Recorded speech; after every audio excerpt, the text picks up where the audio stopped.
Hi students, I am so excited to share with you my favorite method of revising your writing. A lot of students say that this is the one thing that changed their writing for the better, and they are so glad that they learned it in this class. So I hope you will enjoy it too, and I hope you'll be able to apply it to your writing and completely change the level of sophistication in your writing. So the Paramedic Method was created by Richard Lanham a long time ago. He has written books on it. He made a DVD, which we are going to check out on YouTube because I don't have a DVD player. So we're going to check out his multimedia presentation, as he calls it, about how we came up with this noun style of writing and what we can do to fix it. The problem with this noun style is that students often think that that's what academic writing sounds like, that that's what business writing sounds like. And the problem is that now we don't want to read that. I don't want to read boring writing. You don't want to read boring writing. You don't want to write boring writing. And your prospective employers don't want boring writing either. So nobody likes it. Nobody wants it. And yet students are still producing writing that has a lot of fluff, a lot of wordiness, and you just don't know how to fix it. So Richard Lanham is going to help us learn how to fix it and what to do instead. So we're going to check out this video. It's kind of wild. It's from a different time, y'all. Just buckle up and enjoy. This was cutting edge, I'm telling you. In revising prose, you've read about what has come to be the dominant prose style in contemporary America, a style we've called the official style. You've also had some practice in a quick emergency revision procedure, the Paramedic Method, or PM. In this lesson, we're going to use TV graphics to show you how the PM works. First, though, let's review both the official style and the PM. Then, we'll put them into collision. The official style has been around a long time. It is the native language of bureaucracy and always has been. No self-respecting civil servant in ancient Rome, for example, would ask for a bribe. Of course not. But a little guest present, a sportula or little basket, would certainly oil the bureaucratic machinery. A provincial Greek bureaucrat living in the Egyptian town of Oxyrhynchus several centuries before Christ would write not, "I live in Oxyrhynchus," but "I am a resident of that most splendid of splendid towns, Oxyrhynchus." And the grain tax he extorted from the peasants was called the Happy Shipment. It's nice. Much as our own Atomic Energy Commission at one time rechristened the standard measurement of deadly atomic radiation a sunshine unit. Such oily, nervy euphemism characterizes the official style from the beginning until yesterday's newspaper, which reports multimodal interface as a new name for a bus station with a bicycle rack, or reconstruction of community infrastructure for the repair of a cinder block wall. Bureaucrats are people who put a face on things. And for the official stylist, impersonality comes as naturally as fancy names for plain objects. Never say, "I think he's an idiot," or "I fired him," but rather, appropriate action was initiated on the basis of systematic discussion, indicating that the termination process would be appropriate. First, put everything in the passive voice. Passive Not, voice. "I decided," but "it was decided by me." And then get the me out and let the action float in an impersonal construction. "It was decided that." Above all, the official style is a noun style, emphasizing stasis, inaction, rather than action. The official writer makes all his natural verbs into nouns, and then uses a form of to be, the weakest, most lifeless, colorless verb, so as to give the sentence grammatical completeness.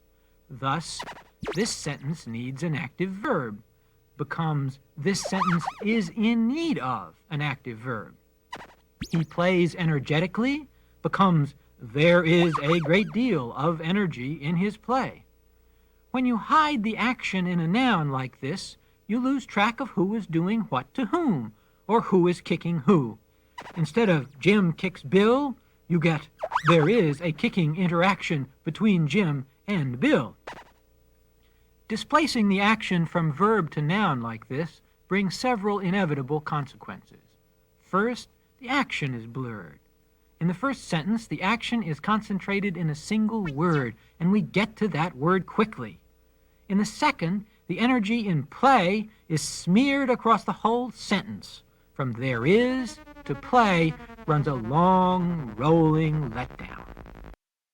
So what he's doing is he's talking about what the official or the noun style is, and you probably recognize that this is what you're seeing in your textbooks, this very impersonal, very dead, slow wind-up style. So this is not what we want, but he's just going over what it is and how it came about.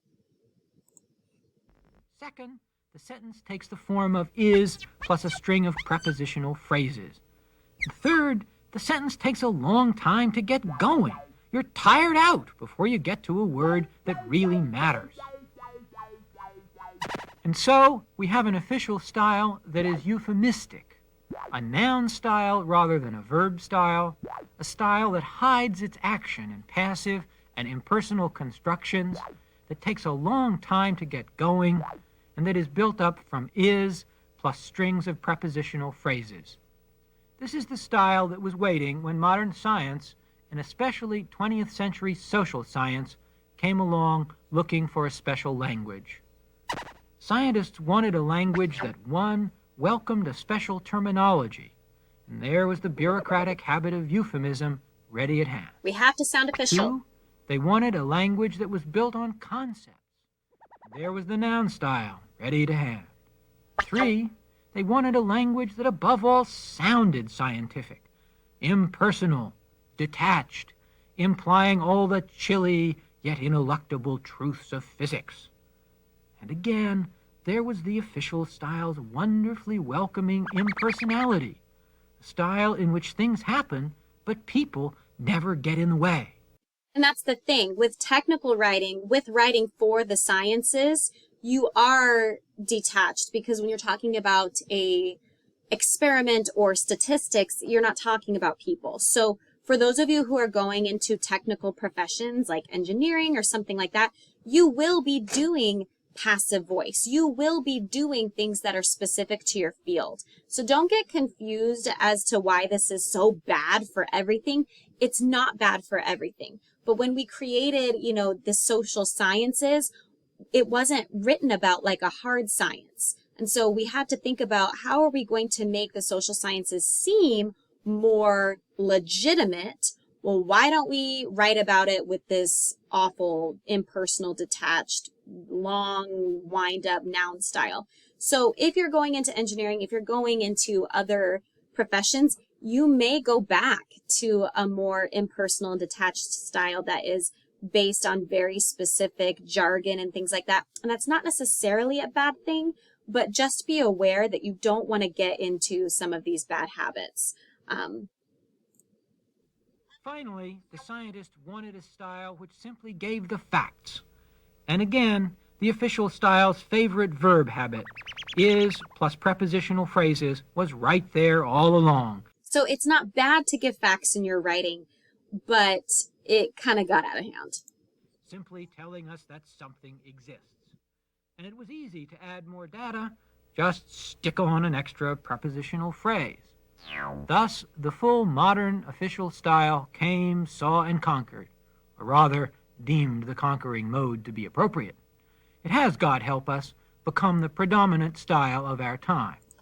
Okay, so that is what the official style is. That's what a lot of students think is good writing. And that's what you're going to see in a lot of your textbooks. Hopefully not our textbook, because our textbook is hip.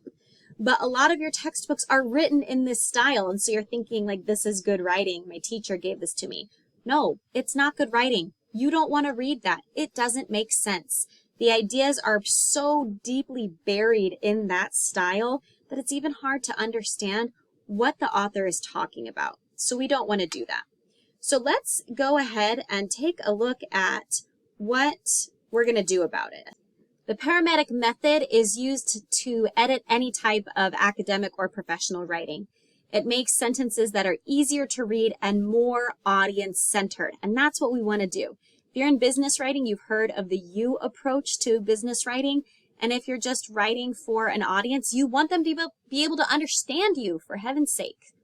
So we need clear, concise prose, user-centered, persuasive, eliminating unnecessary words, okay? So here is how you do it. First, draw circles around the prepositions. Words like in, of, about, for, onto, into. Of and for are going to be the ones that you probably use the most. Then find your weak verbs where you're using is plus a verb. Ask yourself, where's the action? Change that action into a simple, active, energetic verb. Move the subject more closely into what's happening. Eliminate those slow wind-ups and eliminate any redundancies. Okay, so that's how you fix it. This little picture right here, beautiful. You can also see this process in action. I have a PowerPoint as well that accompanies this and shows you each step. Okay, so let's go back to our beautiful multimedia lesson here. God help us become the predominant style of our time. Now, how do you revise it into English? First, circle the prepositions. Next, circle the is forms. Then ask yourself, who's kicking who? Where is the real action in the sentence? Who's doing what to whom? When you found the kicking action, put it in a simple active verb. And finally, get the sentence going fast. No long wind-ups. Here are some examples from a recent sociobiology text. There is a good deal of circumstantial evidence in support of this scheme. First, the prepositions. Notice how the rhythm of the sentence immediately gets monotonous? I'll exaggerate the effect a little with my voice to underline it for you. There is a good deal of circumstantial evidence in support of this scheme. It sounds like a list. See what I mean? The sentence comes to look and sound like a laundry list. Now for step 2 of the Paramedic Method. Find the is. Notice what a lame beginning the there is formula provides for a sentence. The perfect opening formula for a laundry list. Guaranteed monotony. There is a good deal of circumstantial evidence in support of this scheme. Da-da-dum, da-da-dum, and so on to slumberland. Once you choose the there is plus prepositional phrases formula, you are locked into this guaranteed monotony. How do you get out? Well, ask, Rule 3 of the Paramedic Method, who's kicking who? Obviously, the kicker is circumstantial evidence. Let's begin there. What is this evidence doing? Where's the action? Buried way down there in support, of course. We'll disinter it. All right, we've now followed Rule 4 of the Paramedic Method. And who's the kickee, the direct object on the receiving end? This scheme. Now, how about the long wind-up opening? There is a good deal of. No need for there is any longer, since we have a real live verb in supports. A good deal of is a long-winded way to say much. Now, the completed revision reads, much circumstantial evidence supports this scheme. We have now complied with Rule 5 of the Paramedic Method. Start fast. The official style loves the mindless introduction. Here are some more slow wind-ups from the author of our specimen sentence. The mindless introduction does not really say anything. It amounts to a high-class version of, a fill-in grunt while you figure out what to say. Meanwhile, your sentence, that virgin rocket, has fired, lifted tentatively a few inches off the ground, fizzled, and fallen back dead on the launching pad.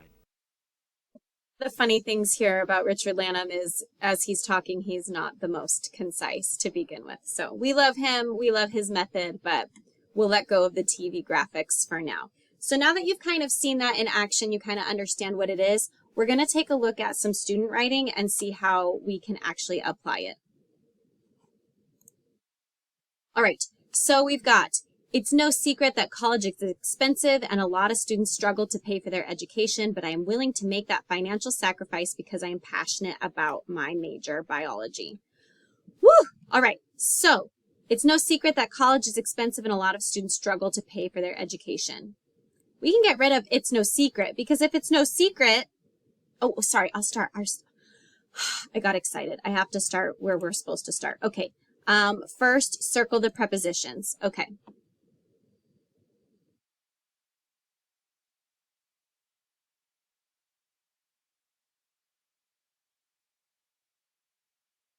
We live in a world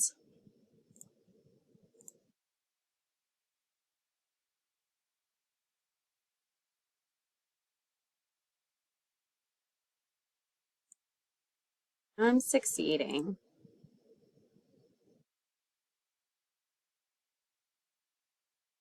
Okay, so we actually don't have a lot of prepositions, but we have a lot of is forms of the verbs. Is expensive. To pay for. I am. I am. I am.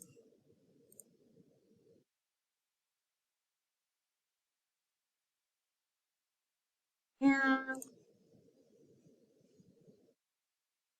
blank R is still alive. Ooh, now here we have an active verb. This stereotype discourages. That's nice. Is just another reason. Okay, so we've got a lot of prepositions, not a lot of prepositions, but a lot of boring verbs.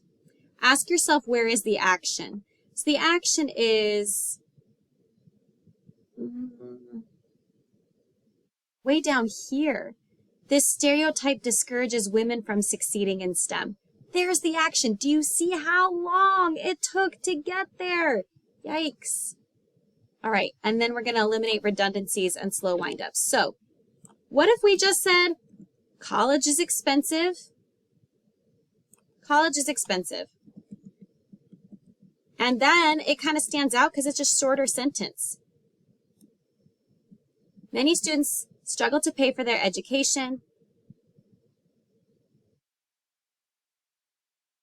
but I am willing to make the financial sacrifice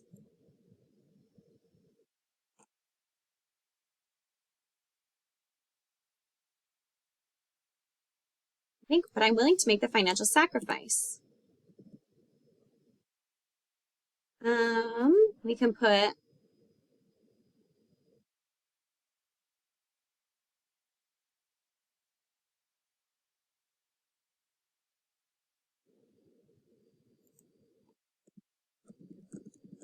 my passion for biology. Woo! Okay, I get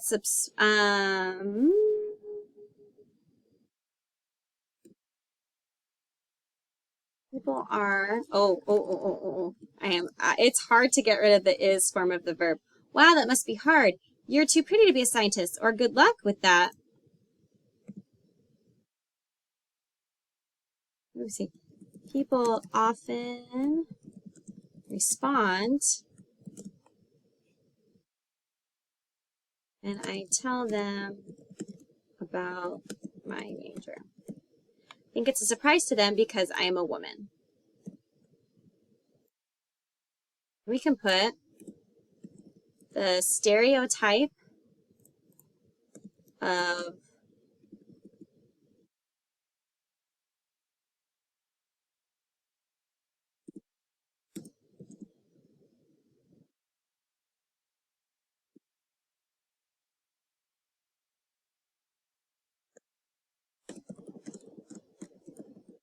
Stereotype of only men in STEM discourages women from succeeding in these subjects.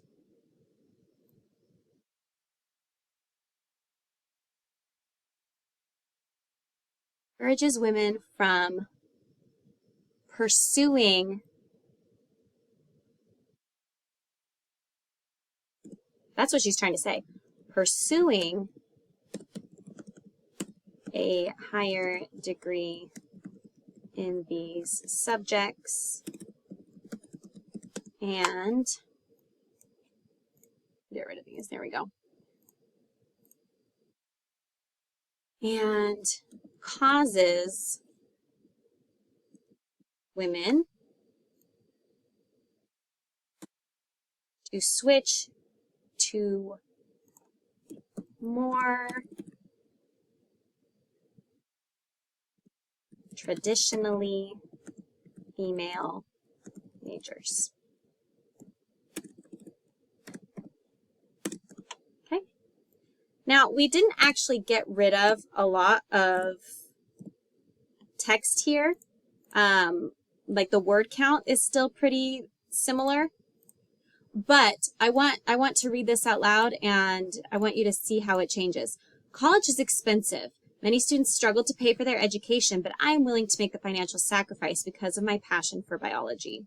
People often respond, wow, that must be hard. You're too pretty to be a scientist, or good luck with that when I tell them about my major. I think it's a surprise to them because I'm a woman. The stereotype of only men in STEM encourage... When you stumble over your words reading out loud, it can sometimes indicate that something is wrong here.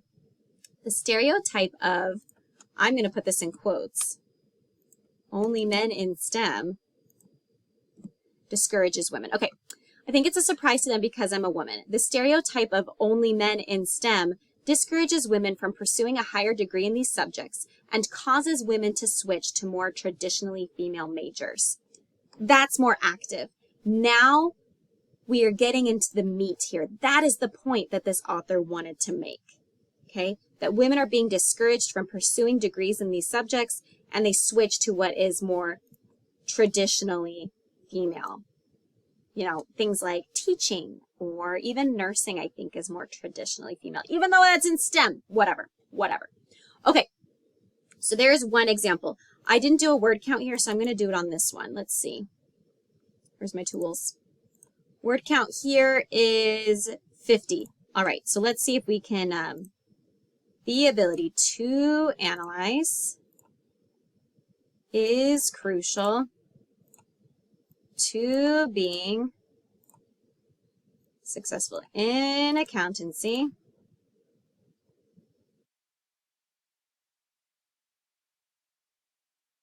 To analyze. Okay, so here are our prepositions and our lame-o verbs. Let's see if we can do better. The ability to analyze. Analyzing data and understanding principles is crucial to, we could say success in accounting or accountancy success, but that doesn't make sense. Is crucial to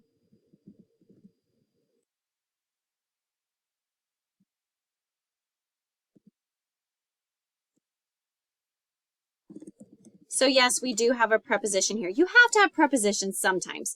Is crucial to success in the workplace, all right? So we can just say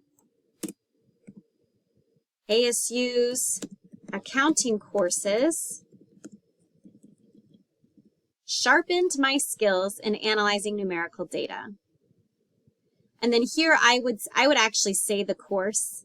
So I don't know the course number, but I would put like accounting 302 or whatever.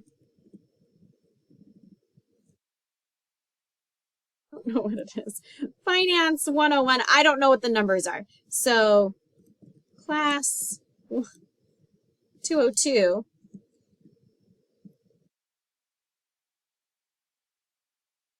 Which focused on financial statements, strengthened my ability to analyze companies.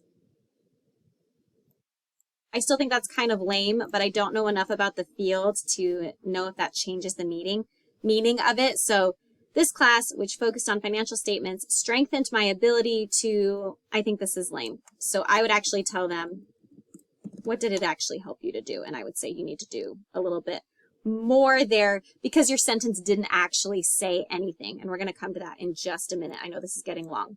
All right, so let's look at our word count here. 35. So we cut out a lot of words here. And now we're going to add some more details in. So at that last sentence, you saw that once we cut out the fluff, there really wasn't anything there in that last sentence. They didn't have anything to actually say.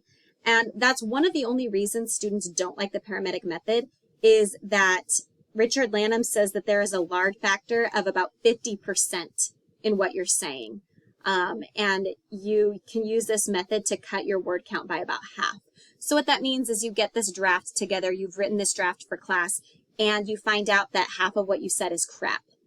Students don't like that because now they have not a 4-page essay, they have a 2-page paper. But here's the thing, if you're using a lot of fluff, it just shows that you don't actually know what you're talking about. You haven't given examples. You don't really know what argument you're making. So the great thing about the Paramedic method is it cuts all of that out, and then you can really ask yourself, do I know what I'm talking about? Do I need to do more research? Do I need to give more examples? So basically, as Lanham says, we've buried the meaning. We've buried the ideas. We need to disinter them. And that's what we use the Paramedic method for. So you need to commit to it. It's a little bit of a hard sell because you're so used to writing this long, fluffy stuff, and getting rid of that can be a little bit painful. But if you commit to it and continue to work with it and try to get an understanding of it, your writing will be so much more clear and sophisticated, and your ideas will shine through. So I hope that this method is as meaningful to you as it is to me. And if you see me comment on your papers, you need to use the Paramedic method. This is what I'm talking about.